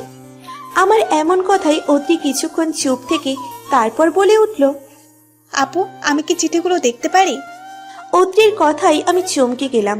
তারপর রেগে বললাম, অদ্রি, এবার কিন্তু বেশি বেশি হয়ে যাচ্ছে। যেভাবেই হোক না কেন আমার এখন বিয়ে হয়ে গেছে, আমি চাইলেও এটাকে অস্বীকার করতে পারবো না, আর ভাঙতেও পারবো না। তাই আগের বিষয় টেনে এনে অযথা বাড়াবাড়ি করার কোনো দরকার নেই। সব কিছুই ভুলে থাকাই ভালো হবে, এতেই আমাদের সবার মঙ্গল। আমার কথার প্রেক্ষিতে অদ্রি বলল, আরে আপু, রেগে যাচ্ছ কেন? আমি শুধু একটা চিঠি দেখবো, আর কিচ্ছু করবো না, এমনকি পড়বো না। প্লিজ আপু, প্লিজ প্লিজ, আর না করিও না। অদ্রির এমন কথাই আমি অসহায়ভাবে বললাম, আচ্ছা ঠিক আছে। তারপর আমি একটা চিঠি অদ্রির হাতে দিলাম। চিঠি খোলার প্রায় সাথে সাথে অদ্রি চিৎকার করে বলে উঠল, ও মাই গড, আমি যা ভেবেছি ঠিক তাই, কিন্তু এটা কিভাবে সম্ভব? অদ্রির কথার কোনো মানেই বুঝতে না পেরে আমি ওকে জিজ্ঞেস করলাম, কি হয়েছে অদ্রি, কোনো সমস্যা? অদ্রি আমার কথার কোনো জবাব না দিয়ে আমাকে বলল, আচ্ছা আপু, একটা কথা বলো তো, তুমি আদ্র ভাইয়ার হ্যান্ড রাইটিং কতদিন থেকে দেখো নাই? অদ্রির এমন কথাই আমি অবাক হয়ে ওর দিকে হা হয়ে তাকিয়ে থাকলাম। এই মেয়ে বলে কি, চিঠি দেখে আদ্র ভাইয়ের হ্যান্ড রাইটিং এর কথা জিজ্ঞেস করতেছে, পাগল হয়ে গেল নাকি? আমাকে হা হয়ে তাকিয়ে থাকতে দেখে অদ্রি বলল, আহা, বলো না কতদিন আগে দেখেছো, আমি তোমাকে একটা সারপ্রাইজ দেব। অদ্রির কথাই আমি বললাম, অনেক দিন হবে, এই প্রায় 8-10 বছর। কেন বলতো? আমার কথা শোনার সাথে সাথে অদ্রি আমাকে অবাক করে দিয়ে হন করে বাহিরে চলে গেল। ওর চলে যাওয়ার দিকে তাকিয়ে বিড়বিড় করে বললাম, যাব বাবা, এর আবার কি হলো? আমাকে জিজ্ঞেস করলো আর কিছু না বলেই চলে গেল। ধুর বাবা, কিচ্ছু বুঝতে পারছি না। তারপর আবার কিছুক্ষণ পর ফিরে এসে আমার হাতে একটা খাতা ধরিয়ে দিয়ে বলল, এটা দেখো। অদ্রির কথাই আমি মুখ হাঁ করে কিছুক্ষণ তাকিয়ে তারপর রেগে বললাম, এমন মজা করার মানে কি অদ্রি? আমি ভালোভাবেই দেখতে পাচ্ছি এটা তোর খাতা, তারপর এটা দেখতে বলার মানে কি? আমার ডাক দেখে অদ্রি মুচকি হেসে বলল, আহ আপু, এত রেগে যাচ্ছ কেন? আসল সারপ্রাইজ তো এখনো বাকি আছে। আসল সারপ্রাইজ পেতে চাইলে আমি যেটা করতে বলবো সেটাই করো। আচ্ছা বাবা, সরি, আর রাগ করবো না। এখন বল আমাকে কি করতে হবে। আমার এমন কথাই অতি মুচকি হেসে বলল, কিছুই করতে হবে না, শুধু আমার খাতার প্রত্যেকটা পৃষ্ঠা দেখবে, তাহলে কি হবে জানো? কি হবে? আমার কথা শুনে অতি মুচকি হেসে বলল, তোমার মতো এত বড় একজন মানুষের বিশাল বড় চিন্তার অবসান ঘটিয়ে দেবে আমার এই ছোট্ট খাতাটা। অতির কথায় আমি আবারও ওর দিকে হা করে তাকিয়ে থাকলাম। আমাকে এইভাবে তাকিয়ে থাকতে দেখে বলল, আহা, আমার দিকে এভাবে হা করে তাকিয়ে না থেকে দেখো তো। তারপর আর কি, আমি একটা একটা করে পাতা দেখতে শুরু করলাম। এভাবে বেশ কিছুক্ষণ দেখার পর হঠাৎ একটা পাতায় এসে আমার চোখ আটকে গেল। আমি অবাক হয়ে লেখাগুলোর দিকে তাকিয়ে থাকলাম, কেননা এই লেখাগুলো যে আমার খুব খুব চেনা, খুব বেশি কাছের কারো লেখা। আমি নিশ্চিত যে এগুলোই সেই পত্রপুরুষের লেখা। এটা দেখে আমার মুখ থেকে আপনা আপনি বেরিয়ে আসলো, এটা কিভাবে সম্ভব? আমাকে এভাবে চমকে যেতে দেখে অতি হা হা করে হেসে উঠল। তারপর হাসতে হাসতে বলল, আপু, কেমন লাগলো আমার সারপ্রাইজ? অতির কথাই আমি ভাবনা থেকে বেরিয়ে এসে ওর দিকে প্রশ্ন ছুড়ে দিলাম, এটা তো তোর লেখা নয়, তাহলে এটা কার লেখা? বল না বোন, প্লিজ। আমার এমন আকুতি শুনে অতি বিজ্ঞের মতো বলে উঠল, বালিকা, আমি তোমাকে বলবো, যদি তুমি আমার কিছু শর্তে রাজি হও তাহলে। অতির কথাই প্রায় সাথে সাথেই আমি বলে উঠলাম, আমি তো সব শর্তে রাজি আছি বনু, এখন বল তাড়াতাড়ি। আমাকে এভাবে অস্থির হতে দেখে অতি যেন মজা পাচ্ছে, তাই সে মুচকে হেসে বলল, ভেবে বলছো তো? পরে কিন্তু আবার না করতে পারবে না। আমি অস্থির ভঙ্গিতে বললাম, আমি ভেবেই বলছি, প্লিজ বনু, এবার তো বল। তারপর অত্রিজা বলল, তা শুনে আমি যেন অবাকের শীর্ষে পৌঁছে গেলাম। অত্রিজার নাম বলল, তিনি হলেন। কি রে ফারুক, এভাবে লাফাচ্ছিস কেন? কালকেই না তোর বিয়ে হলো, আর বিয়ের পর দিনই এমন পাগলের মতো লাফাচ্ছিস? একটু তো লজ্জা কর মা। যতই নিজেদের মধ্যে বিয়ে হোক না কেন, বিয়ে তো বিয়েই। আমাকে এইভাবে লাফানো দেখে মা বলল, মায়ের কথার প্রেক্ষিতে বড় মা মাকে বলল, আহা, ওকে এভাবে বকছিস কেন? এটা তো ওরই বাড়ি, আর আমার ফারুমাকে এইভাবে হাসি খুশি থাকতে দেখতেই ভালো লাগে, তাই ওর যা ইচ্ছা করুক না। তারপর আমার দিকে তাকিয়ে বলল, বল তো মা, কি হয়েছে যে তুই লাফাচ্ছিস? বড় মার কথাই আমি বললাম, আসলে বড় মা, আদ্র ভাইয়া, না না কিছু না, তোমাদের বলা যাবে না। এই বলে সেখান থেকে দৌড়ে চলে আসলাম, আর এসেই বড় বাবার সামনে পড়লাম। আমাকে এইভাবে দৌড়াতে দেখে বড় বাবা বলল, কি হয়েছে আমার ফার্মার? এভাবে দৌড়াচ্ছ কেন? বড় বাবার কথা শুনে আমি দৌড়ে গিয়ে বড় বাবাকে জড়িয়ে ধরে ওনার পাশে বসে পড়লাম। আমাকে এমন করতে দেখে বড় বাবা বলল, কি হয়েছে আমার ফার্মার? আজকে এত খুশি যে? খুশির সংবাদ আমাকেও একটু বলো, আমিও শুনি। বড় বাবার এমন কথাই আমি বললাম, না না, তোমাকে এটা বলা যাবে না। জানো বড় বাবা, অতি আমাকে আজকে অনেক বড় একটা খুশির সংবাদ দিয়েছে, তাই আমার অনেক আনন্দ লাগতেছে। তাই আমি সিদ্ধান্ত নিয়েছি যে অতিকে আজকে শপিং করিয়ে দিব আর ঘুরতে নিয়ে যাব। প্লিজ বড় বাবা, না করিও না। আমার কথা শুনে বড় বাবা বলল, আমার ফার্মা যেহেতু বলেছেন, আমি না করি কিভাবে? তবে মা, তোমাদের একা যেতে দিব না, বুঝতেই তো পারছিস দিনকার ভালো নয়, তাই তোদের সাথে আদ্র যাবে। বড় বাবার কথাই মনে মনে অনেক খুশি হলেও বাহিরে সেটা প্রকাশ না করে বললাম, না না বড় বাবা, ওনাকে কেন যেতে হবে, আমরাই পারবো তো।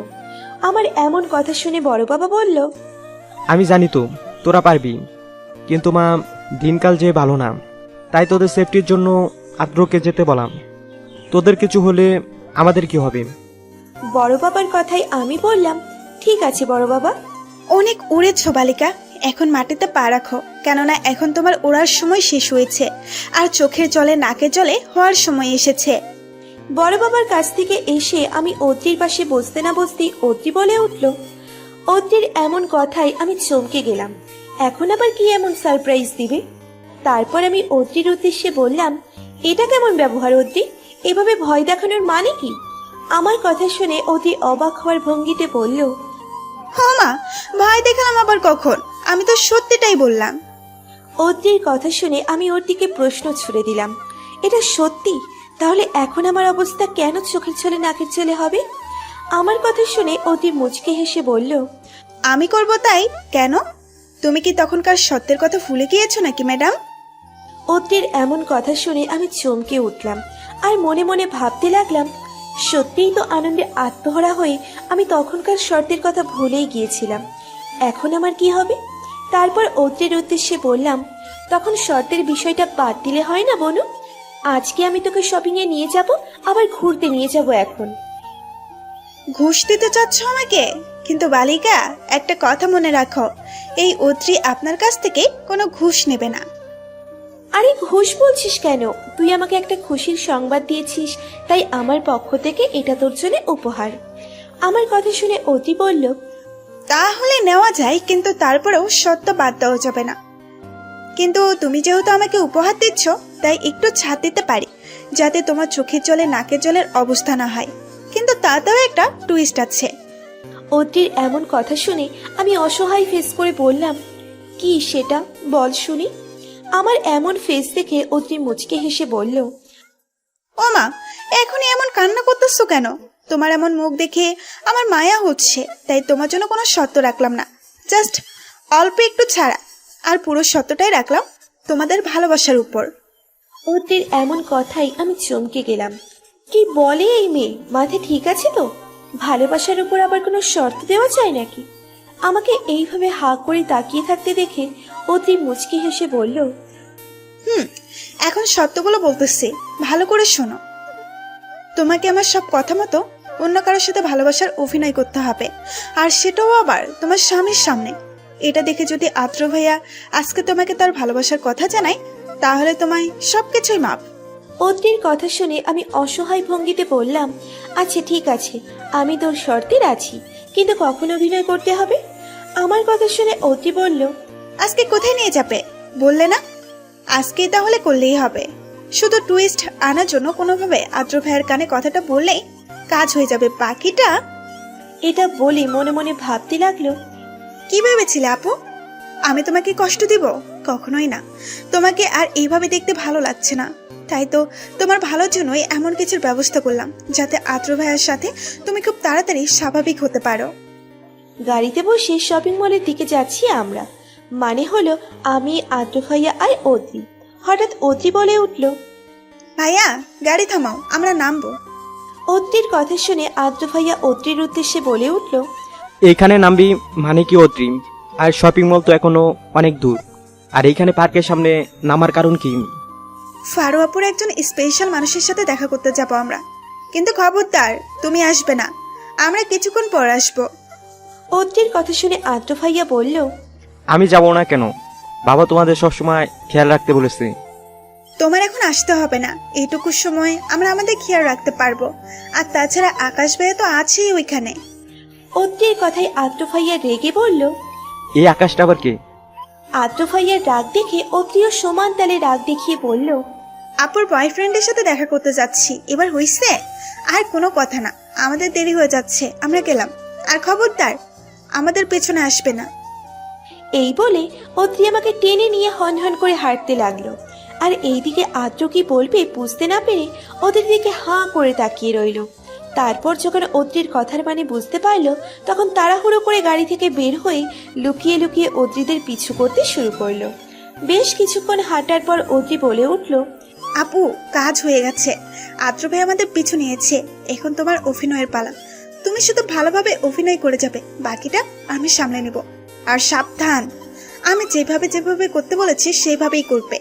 বেশি মাতব্বরি দেখে অন্য কিছু করতে যেও না, তাহলে হিতে বিপরীত হয়ে যেতে পারে। আকাশ ভাইয়ার সামনে দাঁড়িয়ে আছি, উনি বিভিন্ন বিষয় নিয়ে টুকটাক কথা বলতেছে। তারপর যেই প্ল্যান অনুযায়ী প্রপোজ করতে যাবে, তখনই আদ্র ভাইয়া এসে, তোর সাহস তো কম না? তুই আমার ভালোবাসা, এ আদ্র মেহবুবের ভালোবাসার মানুষকে প্রপোজ করতে চাস? তোকে তো আমি। এই কথা বলে আকাশ ভাইয়াকে মারতে নিলেই অদ্রি চিৎকার করে ওঠে। অদ্রির চিৎকার শুনে আদ্র ভাইয়া অদ্রির দিকে তাকিয়ে দেখে অদ্রি ক্যামেরা নিয়ে এসব ভিডিও করতেছে। এটা দেখে উনি রাগে গজগজ করতে করতে অদ্রির দিকে তাকিয়ে গর্জে উঠে বলতে থাকে, তোর কি কোনো কমন সেন্স নাই? এখানে কেউ তোর ভাই আর স্ত্রীকে ভালোবাসার কথা বলতেছে, আর তুই সেটা নির্লজ্জের মতো ভিডিও করছিস। আদ্র ভাইয়ের এমন রাগী গলার ধমক শুনেও কিছু হয় নাই এমন একটা ভাব নিয়ে অদ্রি বলে উঠল, তো কি হয়েছে? মারু আফু আমার ভাবি হওয়ার আগ থেকে আমার বোন, আর আমি আপুকে অনেক ভালোবাসি। তুমি তো আপুর সাথে এক প্রকার জোর করে বিয়ে করেছো, যেখানে না আছে কোনো ভালোবাসা, না আছে কোনো কিছু। তাহলে আপু কেন তোমার সাথে থাকবে? কেন তোমার সাথে সারা জীবন কষ্টে কাটাবে? তার চেয়ে আপুকে ভালোবাসে তার সাথে থাকাটা কি বেটার নয়?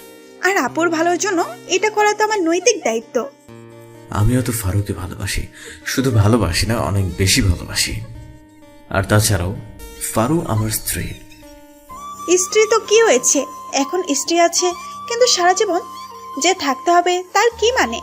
যেখানে ভালোবাসা নেই, আছে শুধু প্রতারণা, সেখানে থাকা যে না থাকাই বেটার। না না, আমি ফারুক অনেক বেশি ভালোবাসি। ইভেন যখন থেকে বুঝতে শিখেছি তখন থেকেই ভালোবাসি। প্লিজ ফারু, আমাকে এত বড় শাস্তি দিও না। আমি সত্যি তোমাকে অনেক ভালোবাসি। আদ্র ভাইয়ার এইসব কথাই আমার মনের মধ্যে অদ্ভুত একটা শিহরণ বয়ে যেতে লাগলো। আষাঢ়ের বৃষ্টির পর পরিবেশটা যেমন শান্ত হয়, ঠিক তেমনি এতদিনের দুঃখ, কষ্ট, বেদনা সবকিছু মুছে গিয়ে যেন পরিপূর্ণ শান্তি বিরাজ করতেছে। নিজেকে অনেকটা হালকা লাগতেছে। আমার মুখ দিয়ে কোনো কথাই বের হচ্ছে না। আসলেই এতটা সুখ কি আমার প্রাপ্য ছিল? আসলে কি আমি আমার পত্রপুরুষ, আমার ভালোবাসাকে পাবো? নানা প্রশ্ন মনের ভিতর মাথা চাড়া দিয়ে উঠতে লাগলো। আমি কিছু বলার আগেই অদ্রি বলে উঠল, শুধু ভালোবাসি ভালোবাসি বললে তো হবে না ভাইয়া, হয় তোমাকে এখন প্রপোজ করতে হবে, না হলে বুঝতেই তো পারতেছ। অদ্রি কথা শেষ হতে না হতেই আদ্র ভাইয়া তাড়াতাড়ি করে বলল, না না, তার আর দরকার নেই, আমি রাজি আছি। সেটা তো ঠিকই আছে, কিন্তু আরো একটা কথা মনে রাখবে, যদি তোমার প্রপোজ আপুর পছন্দ না হয় তাহলে তুমি রিজেক্ট। কথাটা ভালো করে মাথায় রাখবে। অদ্রি ভাইয়াকে ছটফট করতে দেখে মজা করে বলল।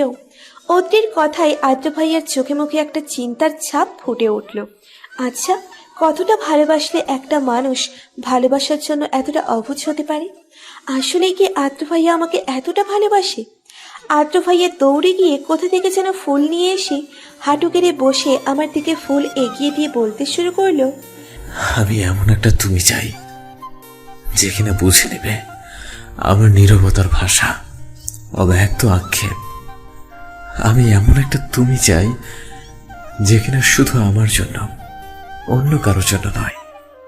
যে কিনা এই অবেলায় ফিরে আসুক মেঘের কোলে, বৃষ্টির ফোঁটার শীতলতায়। যে কিনা কল্পনার রঙগুলো বাস্তবে এঁকে দিবে তার তীব্র মমতায়। আমি এমন একটা তুমি চাই যে আমাকে নতুন করে আবিষ্কার করবে, একটু একটু করে ভালোবাসবে, বৃষ্টির ফোঁটা হয়ে ছুঁয়ে যাবে আমায় প্রেম আলাপে, বসন্তের রং দিয়ে সাজাবে আমায় নতুন করে। আমি এমন একটা তুমি চাই যে জ্যোৎস্না রাতের চাঁদ দেখার বায়না করে চাঁদের আলোয় আমাকে খুঁজবে, প্রখর শীতে আমায় চাদর করে রাখবে। আমি এমন একটা তুমি চাই যার মনের শহরের সঙ্গী করে রাখবে আমায়, যার হৃদয় আঙিনায় পুরো অস্তিত্ব জুড়ে থাকবে আমার বসবাস, যে আপন করে রাখবে আমায় মনের পিঞ্জিরায়। হবে কি আমার সেই তুমি? দেবে কি আমাকে তোমার হৃদয়ের আঙিনায় বাস করতে? আদ্র ভাইয়ার এসব কথা শুনে আমার চোখ দিয়ে ঝরঝর করে পানি পড়তে লাগলো। এতটা সুখের অশ্রু যার আবির্ভাব হয়েছে তীব্র বেদনার কালে, এক টুকরো সুখের মোহমীয় শীতল আবেশে। নিজেকে আর সামনে রাখতে পারলাম না। তীব্র গতিতে আদ্র ভাইয়ার বুকে আছড়ে পড়ে কান্না শুরু করে দিলাম। এতদিনের ভালোবাসার তীব্রতা যেন আকাশ ছুঁয়েছে, যেন মেঘ মিলন হয়েছে, যার প্রতিক্রিয়া স্বরূপ ঝরঝর করে চোখ দিয়ে পানি পড়ছে। আমার এমন অবস্থা দেখে আদ্র ভাইয়া মাথায় হাত বুলিয়ে দিতে দিতে মায়াময় কণ্ঠে আমাকে বিভিন্নভাবে সান্ত্বনা দিতে লাগলো। বেশ কিছুক্ষণ পর অদ্রির কথায় আমার ধ্যান ভাঙল। অদ্রি বলল, ম্যাডাম, আপনি কি ভুলে গেছেন যে আপনি এখন একটা পাবলিক প্লেসে আছেন? এখানে আপনারা ছাড়াও আরো অনেক মানুষ আছে এবং তারা আপনাদেরকে দেখতেছে। অদ্রির কথা শুনে আমি চমকে উঠলাম। তারপর মাথা তুলে চারিপাশে তাকিয়ে দেখি অনেকেই আমাদের দিকে হাঁ করে তাকিয়ে আছে। এটা দেখার সাথে সাথে আমি আদ্র ভাইয়াকে ছেড়ে দিয়ে লজ্জায় মাথা নিচু করে দাঁড়িয়ে রইলাম।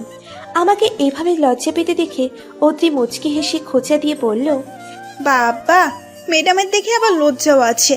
যেইভাবে জড়িয়ে ধরেছিলেন, আমি তো ভাবছিলাম এই জীবনে আর ছাড়বে না মনে হয়। অদ্রির কথায় আমার লজ্জার পরিমাণটা যেন দ্বিগুণ হয়ে গেল। সবার সামনে এটা আমি কি করলাম? ছি ছি, লজ্জায় আমার মাটিতে মিশে যেতে ইচ্ছে করছে। থাক থাক ম্যাডাম, এইভাবে আর আপনাকে লজ্জায় লাল হতে হবে না। হাজার হোক, বরটা তো আপনারই। তারপর আকাশ ভাইয়ার উদ্দেশ্যে বলল, আপনাকে অসংখ্য ধন্যবাদ ভাইয়া। আপনি আমাদের হেল্প না করলে এমনটা করতে পারতাম না। ধন্যবাদটা আমাকে না দিয়ে বরং তিশাকে দিও, কেননা ও না বললে আমি কখনোই আসতাম না। অদ্রিদের এমন কথা শুনে আদ্র ভাইয়া ওদের দিকে হাঁ করে তাকিয়ে আছে। আদ্র ভাইয়াকে এইভাবে অবাক হতে দেখে অনেক ভালোই লাগছে। অদ্রি আদ্র ভাইয়ার এমন হাঁ মুখটা আরো বেশি করে হাঁ করে দেওয়ার জন্য সকাল থেকে এখন পর্যন্ত সব ঘটনাই একে একে বলে দিল, কিভাবে কি কি প্ল্যান মাফিক করা হয়েছে। অদ্রির এমন কথাই আদ্র ভাইয়ার মুখটা দেখার মতো ছিল। তারপর হুট করে অদ্রির কান চেপে ধরে বলল, বেশি পাকনামা করছিস না এই বয়সে? বাড়িতে ফিরে নেই, তারপর তোকে দেখাচ্ছি মজা। আহা ভাইয়া, লাগছে তো, প্লিজ ছেড়ে দাও না। তারপর আদ্র ভাইয়া ওদিকে ছেড়ে দিয়ে আকাশ ভাইয়ের উদ্দেশ্যে বলল, সরি ভাই, আপনাকে ভুল বুঝে অনেক কিছু বলেছি, আর আপনাকে অনেক অনেক ধন্যবাদ। ইটস ওকে ভাই, আর ভাইয়া কিন্তু আপনাকে অনেক ভালোবাসে, কখনো ওকে কষ্ট দিবেন না। তিশা আর আমার বিয়ে আগামী মাসে, আপনারা কিন্তু অবশ্যই আসবেন, আসতে ভুলবেন না যেন। সে আর বলতে। তারপর আকাশ ভাইয়াকে সাথে নিয়ে বিভিন্ন জায়গায় ঘোরাফেরা করলাম। চারিদিকে রাতের কুচকুচে অন্ধকার বিরাজ করছে। আকাশে হালকা হালকা মেঘ উড়ে বেড়াচ্ছে, আর মেঘের আড়াল থেকে চাঁদ মাঝে মাঝে উঁকি দিয়ে তার অস্তিত্ব জানান দিচ্ছে। ঝিরঝির করে বৃষ্টি পড়ছে, আর হালকা বাতাসের সাথে সামনের বাগান থেকে ভেসে আসা কৃষ্ণচূড়া, বকুল, কেয়া সহ বিভিন্ন ফুলের মিষ্টি ঘ্রাণ যেন আষাঢ়ের এই পরিবেশটাকে যেন আরো মোহনীয় করে তুলেছে। আমি আদ্র ভাইয়ের বুকে মাথা রেখে চোখ বুজে আছি, আর উনি আলতো করে আমার মাথায় হাত বুলিয়ে দিচ্ছিলেন। এমন এক পরিস্থিতিতেও আমার চুপচাপ থাকতে ভালো লাগছিল না, তাই মুখটা বাংলার পাঁচের মতো করে বললাম, আচ্ছা, সেদিন আপনি আমার সাথে কেন এমনটা করেছেন? এখনো আমাকে বলেন নাই, কিন্তু আজকে আমাকে বলতেই হবে, কেন এমন লজ্জাস্কর একটা কাজ করছিলেন আপনি? আদ্র ভাইয়া আমার এমন অবস্থা দেখে মুচকি হেসে বললেন, বলতেই হবে, না বলে হয় না। না, হয় না, বলেন তো। আমার এত আগ্রহ দেখে আদ্র ভাইয়া বলল, ওটার কারণ যদি শুনতে চাও তাহলে তোমাকে আরো আগে থেকেই শুনতে হবে। বলুন। আজ থেকে ঠিক 15 বছর আগের কথা। আই ওয়াজ অনলি 11, আর তোমার ছিল অনলি 5। তখন দাদু মারা যায়, এটা তো জানো। জানি, মায়ের কাছ থেকে শুনেছি। দাদুর নাকি ইচ্ছে ছিল তার কোনো একজন নাতি নাতির বিয়ে সে দেখবে, কিন্তু যখন বুঝতে পারলো তার শেষ সময় ঘনিয়ে আসছে, তখন এই কথাটা বাবা ছোট বাবাদের জানায়। আর দাদুর এমন কথা শুনে ওনারা অনেক চিন্তায় পড়ে যায়, কিভাবে কি করবে। ফুপিরাও তখন বিদেশে ছিল, আর আপুর বয়সও তখন অল্প ছিল। ওই বয়সে আপুকে বিয়ে দেওয়াটা সম্ভব ছিল না, তাই বাকি ছিলাম আমি। আমার বয়স ছিল তখন মাত্র 11। এই বয়সে কোনো মেয়ে আমাকে বিয়ে করবে না। অবশেষে দাদুর ইচ্ছে পূরণের জন্য তোমার সাথে আমার পারিবারিকভাবে বিয়ে দিয়ে দেয়, যেটা আমরা ছাড়া কেউই জানতো না। আর তুমি তো তখন ছোট ছিলে, তাই তোমারও হয়তো স্মরণ নেই সেই কথা। আদ্র ভাইয়ের এমন কথা শুনে আমি অবাক হয়ে হাঁ করে ওনার দিকে তাকিয়ে আছি। তারপর বললাম, তাহলে পরে আমাকে জানানো হয় নাই কেন? বিয়ের পর বাবা সবাইকে কঠোরভাবে নিষেধ করে দিয়েছিল, যাতে এই কথা আর কোথাও জানাজানি না হয়। এতে সবাই যদি তোমাকে উল্টাপাল্টা কিছু বলে, তাহলে তোমার ছোট মস্তিষ্ক চাপ পড়তে পারে, বা তোমার পড়ালেখার ক্ষতি হতে পারে। কিন্তু ফুপি তাহলে সেদিন বিয়ের জন্য কেন অন্য একটা ছেলে নিয়ে এসেছিল? আর আপনি কেনই বা অমনটা করেছিলেন বুঝতে পারছি না আমি এখনো। ওই যে বললাম না, আমরা ছাড়া কেউই জানতো না, এই ফুপিও জানতো না, কেউ ওনাকে আগে জানায়নি। আর ফুপি এই বিষয়টা না জেনেই কোনো একজনকে হুট করে বাসায় নিয়ে এসেছে, তাই ওই অবস্থায় বিয়ে ভাঙার জন্য ওইটা করেছিলাম। আদ্র ভাইয়ের এমন কথাই যেন আমি অবাকের ওপর অবাক হচ্ছি। আমার লাইফে কত কিছু ঘটে গেছে যার বিন্দুমাত্র আমি জানি না। তারপর হালকা একটু রেগে বললাম, সেই জন্য সবার সামনে আপনি এমনটা করবেন? আরে আমি কি করতাম তখন? ছোট বাবা যখন আমাকে ফোন দিয়ে বিষয়টা জানালো, আমার মাথা তখন গরম হয়ে গিয়েছিল। কি করব কিছুই বুঝতে পারছিলাম না। আর ওই অবস্থায় আমার মাথায় ওটা ছাড়া আর কিছুই আসেনি। জানেন আমার কেমন লাগছিল তখন? কি বাজে একটা পরিস্থিতি। আমার ইচ্ছে করছিল মাটিতে মিশে যেতে। আচ্ছা, আর একটা কথা বলুন তো। আমার কথা শেষ হতে না হতে আদ্র ভাইয়া বলে উঠল, কি কথা? আপনি আমাকে পত্রপুরুষ সেজে চিঠি কেন দিতেন? আর আপনার পরিচয় বা কেন দিতেন না? বাবা মানা করেছিল তোমাকে এত তাড়াতাড়ি আমাদের বিয়ের কথা না জানাতে। ওনারা চাইছিল আমি ভালোভাবে সেটেল হওয়ার পর ধুমধাম করে বিয়ে দিতে। ইনফ্যাক্ট আর কিছুদিন পরেই আমাদের বিয়ে হতো, কেননা আমি এখন অলমোস্ট সেটেল হয়ে গেছি। সেটা বুঝলাম, কিন্তু আসল কারণটা তো এখনো বললেন না। যখন আমি ভালোবাসা কি বুঝতে পারলাম, তখনই বুঝলাম আমি তোমাকে অনেক বেশি ভালোবাসি। এটা হয়তো সৃষ্টি হয়েছিল উপরওয়ালার নির্ধারিত পবিত্র একটা বন্ধনে আবদ্ধ ছিলাম তার জন্য। তাই বাবা আমাকে যতই মানা করুক না কেন, আমার ভেতরে তোমার জন্য আলাদা একটা চিন্তা সব সময় আমাকে তাড়া করে বেড়াতো। যদি তুমি অন্য কাউকে ভালোবাসো বা অন্য কেউ তোমাকে তার মায়ায় ফেলে, সেটা যাতে না হয় তাই আমি তোমাকে লুকিয়ে লুকিয়ে চিঠি দিয়ে আমার সাথে বেঁধে রাখতাম, যাতে অন্য কারো উপর তোমার মন না যায়। আজকে যেন আমাকে অবাকের ভূতে ধরেছে। একের পর এক কাহিনী ঘটে আমাকে হা করে দিচ্ছে। আমাকে এভাবে হা করে তাকিয়ে থাকতে দেখে আদ্র ভাইয়া মুচকি হেসে বলল, আপনার প্রশ্নের জাহাজ কি শেষ হয়েছে ম্যাডাম, নাকি এখনো আরো বাকি আছে? আদ্র ভাইয়ার এভাবে বলায় আমি একটু লজ্জা পেয়ে বললাম, আপনার কাছে প্রশ্নের আবার শেষ আছে নাকি? কিন্তু আজকে আর করব না। এখন আমি আপনার বুকে মাথা রেখে ঘুমাবো। খবরদার, আপনি আমাকে ডিস্টার্ব করবেন না। এই কথা বলে ওনার বুকে মাথা দিয়ে ওনাকে জড়িয়ে ধরলাম। আমার এমন কথা শুনে আদ্র ভাইয়া মুচকে হেসে বলল, বাহ, আমার বউ তো দেখি সেই লেভেলের রোমান্টিক। ম্যাডাম, শুধু আপনার কথাই ভাবলে হবে? আমার কথা ভাবতে হবে না? 15 বছর হলো আমাদের বিয়ের, তাও আমার একবার না দুইবার বিয়ে করেছি, কিন্তু বউয়ের সাথে এখনো বাসরটাই করতে পারলাম না। আদ্র ভাইয়ার এমন কথায় লজ্জায় মুখ লাল হয়ে গেল। আমি ওনাকে আরো শক্ত করে জড়িয়ে ধরে বললাম, আপনার বউ কি আপনাকে মানা করেছে নাকি? আপনি করতে পারেন নাই। আপনার 15 বছরের বিয়ে করা বউ যে এখনো কুমারীই আছে, সেটা তো আপনার ব্যর্থতা। এই বলে আমি আদ্র ভাইয়াকে ছেড়ে উঠতে নিলেই উনি আমার হাত টেনে নিয়ে আমার দিকে তাকিয়ে একটা চোখ টিপ দিয়ে শয়তানি হাসি নিয়ে বলল, বালিকা, এই গর্ব আর করিও না, কেননা এই গর্ব আর বেশিক্ষণ টিকবে না। এই বলে আলতো করে আমার কপালে একটা চুমু দেওয়ার সাথে সাথেই আমি ওনার বুকে মাথা দিয়ে শক্ত করে জড়িয়ে নিলাম। মিশে যেতে লাগলাম একে অন্যের ভালোবাসায়। আপনারা কি এখনো পড়তে চান? হয়তো আজকে দুইজনের মিলন হবে, পূরণ হবে তাদের দীর্ঘ ভালোবাসার প্রতীক্ষা। একে অন্যকে বলবে তাদের অন্তরের অন্তঃস্থল থেকে নির্গত ভালোবাসার কথা। তাই একটু প্রাইভেসি তো লাগবেই, তাই না? তাহলে এখন আপনারা বিদেয় হন।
আ